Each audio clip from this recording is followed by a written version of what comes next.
7:27 on the morning show with Anthony. So this is a big story today. People are starting to talk about this. We've talked about this in the past, not as to the point, I guess you would say, as what Damon Albarn is doing, but he's doing it nonetheless. So Damon Albarn was doing an interview with a French publication called L''OBS. I can't even pronounce American words. I can't speak American well, so I don't know if I should be able to pronounce French words.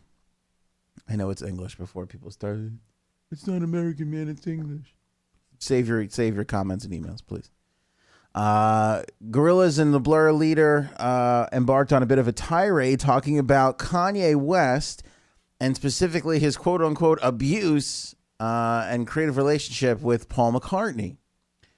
So this is from Stereo Gum, and they're saying that perhaps the translation from French to English, maybe they have what Stereo Gum is alluding to is that they probably have a couple of Anthonys working for them there. So perhaps the translation might not be the best going from French to English. But what they're saying that Damon said was they were asking him about Kanye's lengthy process of gathering samples for Pusha T's new release, Daytona. Albarn responded saying, quote, "I do not sample, I create music." He then begins a tangent about Kanye's relationship to Paul McCartney, saying, quote, "Do not get me started on Kanye West. Kanye West trapped Paul McCartney." McCartney is credited on several Kanye songs, including All Day, Only One, and 4 or 5 Seconds. I can't remember which one we got first. There was one that came out, we had no idea Paul McCartney was even on it. I think the second one kind of happened that way too. And we knew he was on 4 or 5 Seconds because he was in the video. But it was based off a riff that Paul had. I can't remember now. And then he does say something on the actual record, but it's like really sped up and slow. I remember it's really sped up and pitched up high. I remember that because we played an interview of Paul when he discovered that he was actually on it. So he didn't even know.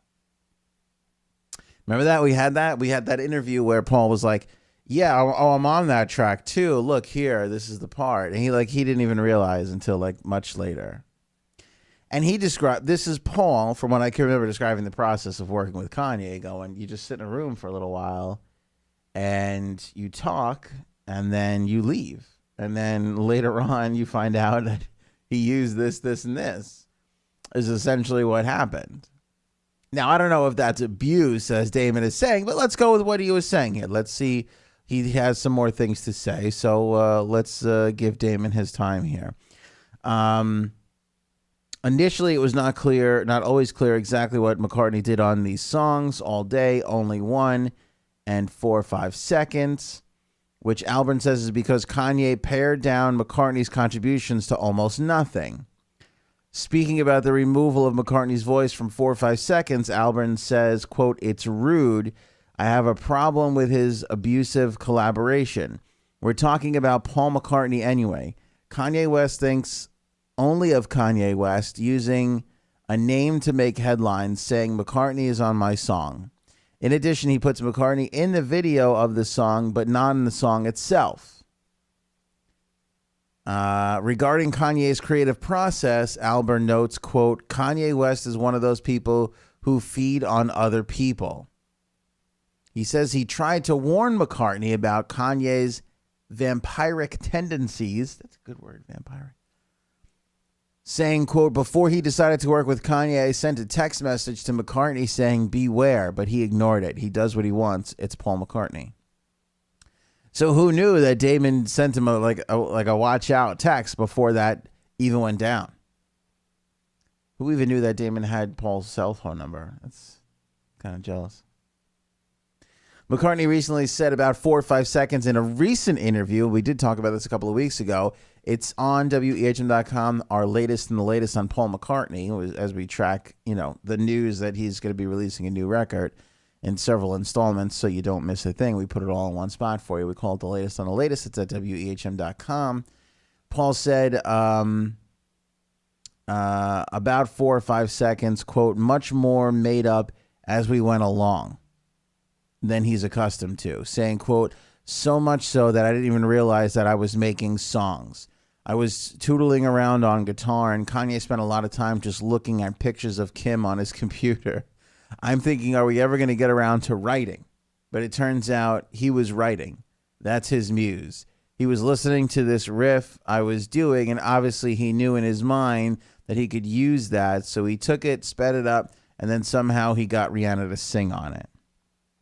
So I don't think anybody would argue that it is against the norm of what a collaboration is. You know, come in studio, let's talk, let's play, let's mess around with some sounds, let's jam, or whatever the case may be, and then let's see if we can put something together. It's not atypical in that sense, but I'm not sure if it's really abusive. It did seem a little out of the ordinary when Paul did, like a heads up should have came.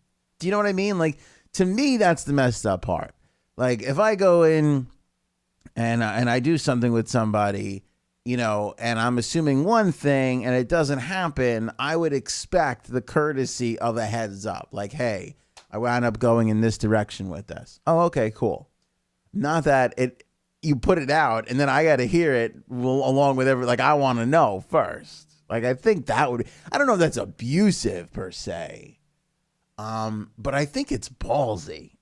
And we talked about this at the time, like, to hide Paul on those tracks so much, that's the weird part to me. Like, I would call it McCartney. Like, that's what I would call it. Like, if I would have him on everything. He'd be in the forefront of everything. But again, I'm not Kanye, so, you know, what was the thing? Bodie McBoatface? I would have called it Paul McCartney McCartney face. That's what I would have called the tracks. That's what I would have done. I would have put everything. I would have slapped his face and sound and lyrics, and I would have put it all over everything. But Kanye didn't do that. He sort of almost hid Paul to a certain degree, which I understand why hardcore Paul fans and even fans/friends like Damon would get pretty upset by that. But the thing is, at the end of the day, and that bothered me a little bit. But at the end of the day, if Paul is okay with that, if he's happy with the collaboration, then he's happy with the collaboration. I mean, I don't know. You know, this is like that weird situation where you're dating somebody and your friends are like, get rid of that person. You're like, what? I don't see it. Like, what happened? Like, I'm okay with it. And they're like, no, they're not good for you. Like, it's hard to tell. Sometimes they're right. Sometimes you're right. It's weird. I'm not sure. But I'm going to pass Damon a note in study hall and see if we can't get this all sorted out.